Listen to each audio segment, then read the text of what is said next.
Time for a quick little update.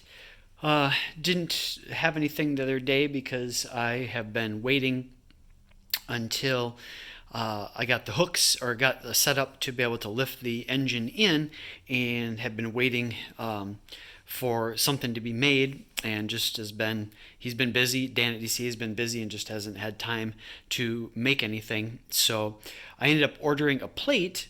I think I mentioned before, from LMR. However, the plate is this right here, which says it works for 5.0s and 5.8s, but I think they meant old school pushrod 5.0s, not a mod motor, because as you could see, there's no way that was going to fit in between there and be able to lift up, and that even if the intake was in, that's not going to work. So I think it would work, and that whole setup probably matches if I had my old Fox body motor, my old 302 probably would match that to be able to lift up on the intake from that, but not on a mod motor.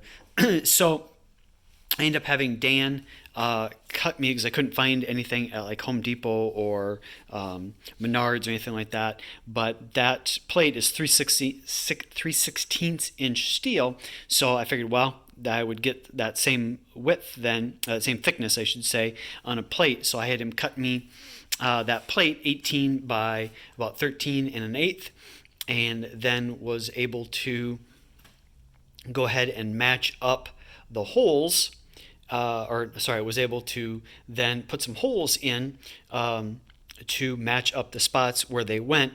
That took quite a while because my measurements were off a little bit. So some of the holes matched up and some didn't. So some of them I had to go extra large. And so I was using washers, as you can see, to kind of hold them up because of the fact that I had to make the holes extra big since my measurements were off a little bit. So the holes didn't match up exactly where I wanted them to be. So, but that is set, and Menards didn't have all the bolts that I needed at 30 millimeters in length, so I had to get some at 35, and so I had to use some extra washers in there because they were actually too long and bottoming out. But I did lift it from where I had it over here on the engine stand, and it lifted it. Didn't seem like it was a problem. It seemed to lift it okay, and there wasn't really any issues. So I hope that taking it off and putting it in will be okay, considering those are kind of smaller bolts versus the ones that you would normally use were quite a bit bigger.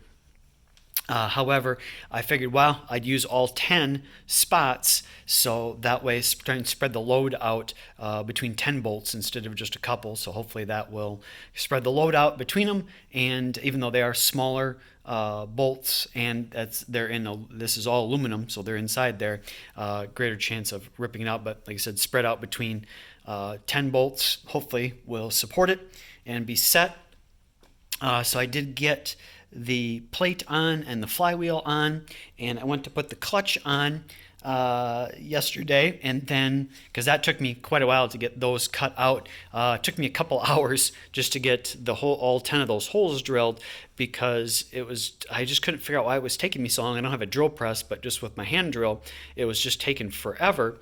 So finally I did that, was working on that Friday night. Finally on Saturday morning, I'm just like, this is just going to take way too long. So I ran to Menards and got a better drill set, or better drill bits, I should say. Bought a pack of ones that were more specifically meant for stainless steel and steel pipe and metals and stuff like that. And then boom, I had it done pretty quickly then to get these holes drilled out for the plate, because they just ate right through it. So my bits are either old, which they are, or just not really meant for such hard metal. So but I probably should have done that before, but got that taken care of.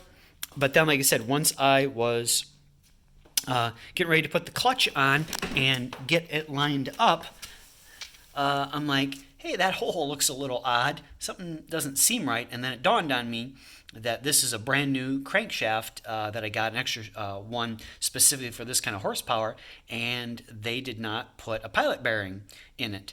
So I had to call around last night, and O'Reilly's Advanced, AutoZone, nobody had nobody carries, which is weird, a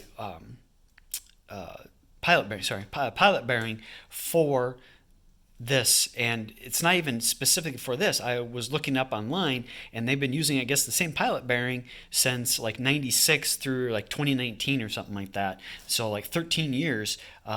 All Mustangs have been using the same pilot bearing, but nobody seems to carry it. So I was talking with Missy last night, and she had suggested Napa, and I hadn't called Napa because I'm not really a big fan of theirs. But I called them this morning, and lo and behold, they're the only place that does. So I did get one today.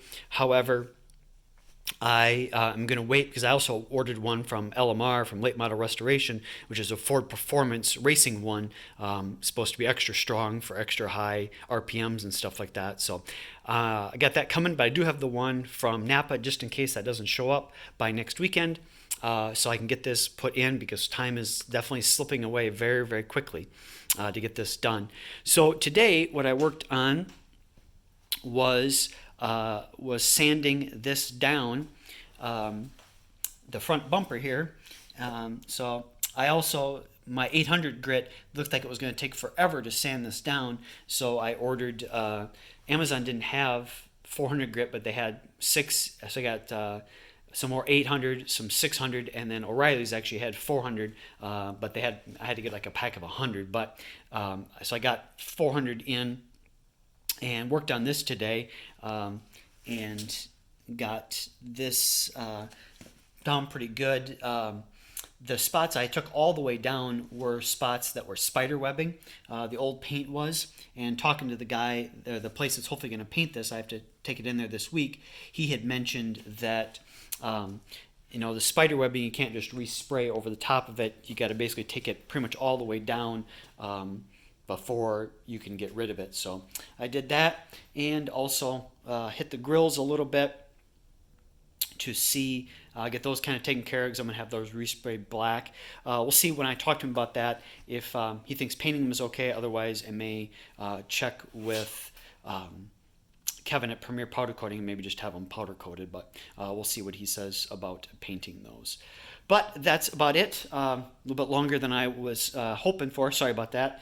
But just kind of want to run down what was going on. Hopefully next week the engine will be in the car, and hopefully that I will be reporting that in the video next week. So that would be great if I can, because like I said, spring is coming and time is slipping away. So we got to get this done and in. So, all right. Thanks for watching. Bye.